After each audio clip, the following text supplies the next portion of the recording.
Today starts the Democrat convention where we anoint Biden and Harris and we, accept them as the Democrat candidates for president and vice president. And we vote in this 2020 election. Now, I do this every election, both Democrat and Republican. The parties release a platform of their positions and policies they want to do. And the Democrat platform is 91 pages long, and I've finished reading that over the past couple of days. But as we start this convention, I want to stop and talk about just two sentences that are in the opening paragraph of the preamble to this document. I could not disagree more with these two sentences. And I want to share them with you and say, you know what? Forget all the policies, okay? Forget the Paris Climate Accord and all the environmental stuff. Forget all the Medicare for all.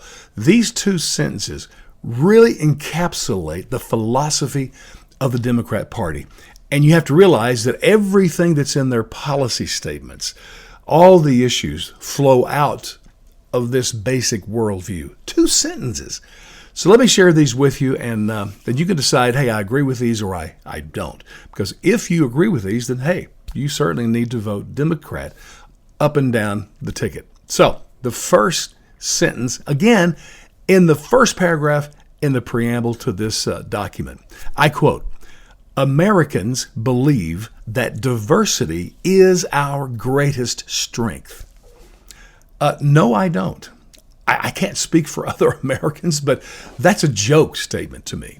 I mean, I've never been a part of any institution, organization, business, church, anything where you did not say that unity is your greatest strength. Even we have, the motto, the Latin phrase, e pluribus unum, from the many, from the diverse.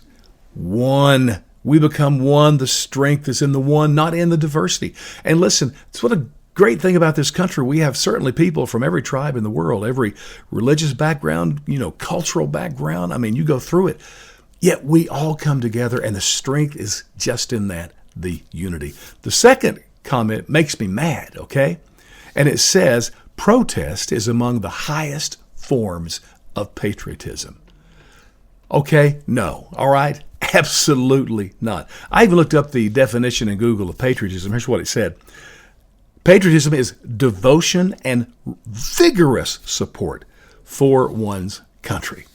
Okay, I'm not seeing that with a protest. And by the way, just to conclude this, we've had young men and women from Iraq and Afghanistan, Vietnam, all the way back to the shores of France who were willing to die for this country. There is the highest form of patriotism. This defines it, folks. Do you agree with these two statements or do you disagree?